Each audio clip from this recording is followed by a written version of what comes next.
In 7.5, we're going to be talking about doing compositions with transformations. So a composition is when you use more than one transformation. And a special type of composition is a glide reflection.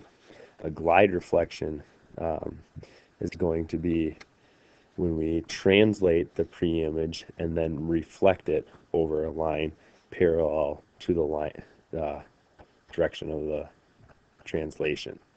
So, for example, I can translate this segment PQ, and I'm going to translate it parallel to this line that I'm going to reflect it over. So I first do this translation, P prime Q prime, and then I'm going to reflect it over this line, and it's going to end up about here. Okay, I can remember if I do I'm going to do that one, get a skinnier line. We want it to be at a right angle where this distance and that distance are the same. Okay. Now, one thing will notice here, remember when I'm reflecting this, is this P or Q? Well, Q, right? And this would be P double prime.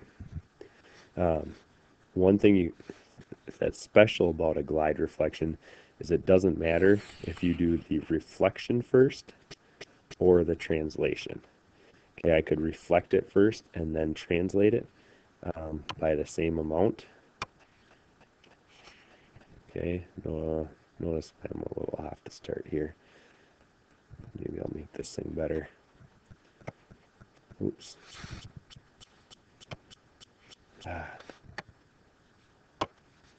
Move this over. All right. Let's move that. Let's move this. It's got to be the same distance. All right. I like that a little bit better. Ignore this little extra, but notice translate parallel to this line and then reflect it is going to be the same if I reflect this,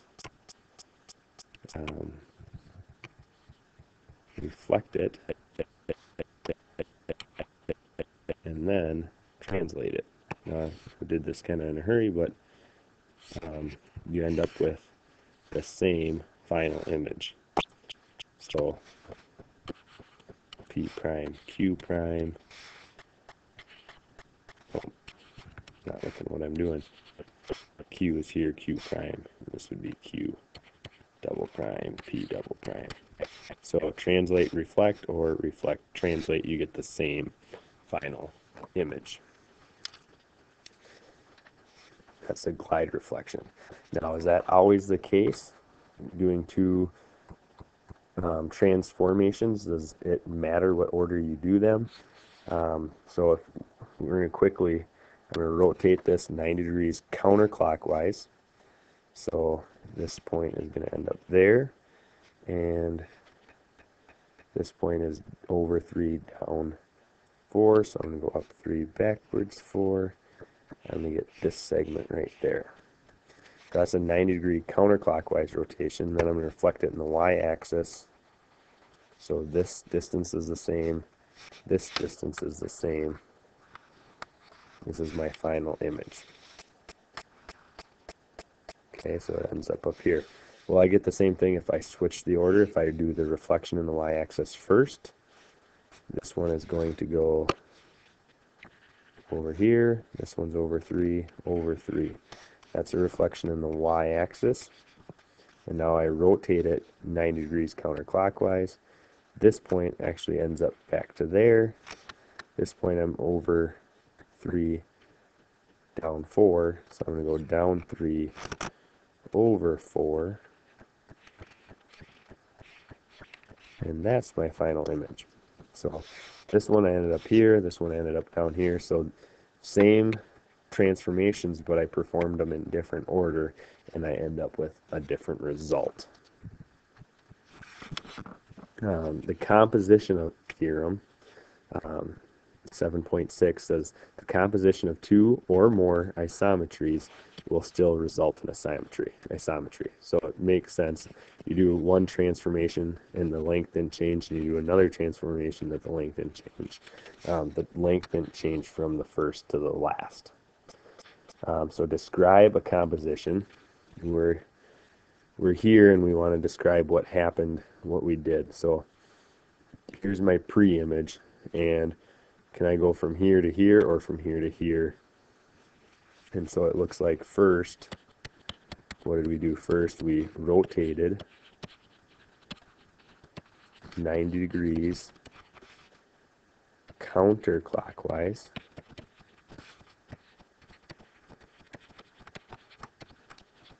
about the point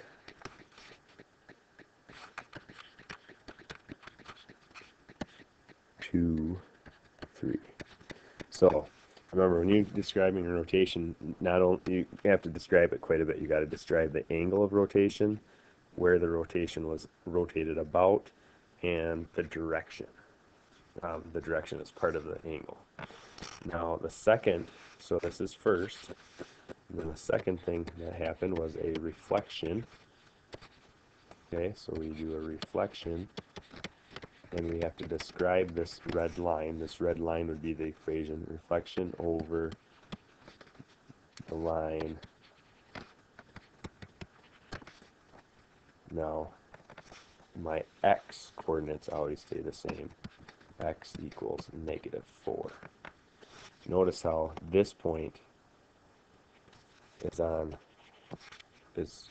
C prime, and then C double prime ends up over here, where the point B prime, when we reflect it, ends up over here.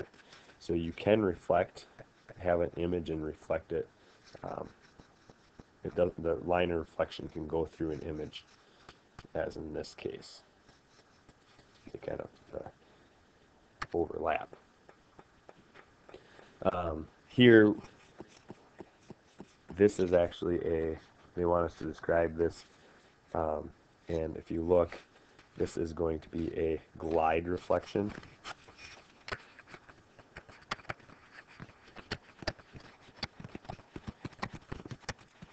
Glide reflection, because I translated it up and then reflected it, or reflected it and then translated it up. It doesn't matter, but that would be a glide reflection. There's your homework assignment.